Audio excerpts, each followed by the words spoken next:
पाकिस्तान का मुआशी मैदान में एक और एजाज़। पाकिस्तान स्टॉक मार्केट अक्टूबर में दुनिया की बेहतरीन स्टॉक मार्केट करार पाई।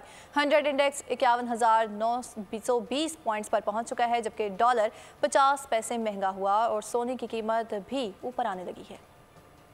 मईशत मुस्बत राह पे गामजन। स्टॉक एक्सचेंज दुनिया का बेहतरीन स्टॉक मार्केट। डॉलर भी तगड़ा, सोने के नखरे भी बढ़ गए। पाकिस्तानी स्टॉक मार्केट अक्टूबर में दुनिया की बेहतरीन स्टॉक मार्केट करार। पाकिस्तानी स्टॉक मार्केट में अक्टूबर में 12.3% इजाफा हुआ। 5,688 पॉइंट्स इजाफे से 51,920 पॉइंट्स पर पहुंच गई। मार्केट के मजमुई हजम में 9.6% इजाफा, 666 अरब रुपए का इजाफा देखा गया। करेंसी मार्केट में डॉलर की उड़ान जारी है। ओपन मार्केट में डॉलर की कीमत में 50 पैसे का इजाफा, जिसके बाद डॉलर 283 रुपए पर पहुंच गया। इंटर बैंक में भी डॉलर 52 पैसे महंगा, 281 रुपए 47 पैसे पर बंद हुआ। डॉलर ऊपर आया, सोना भी पीछे आया।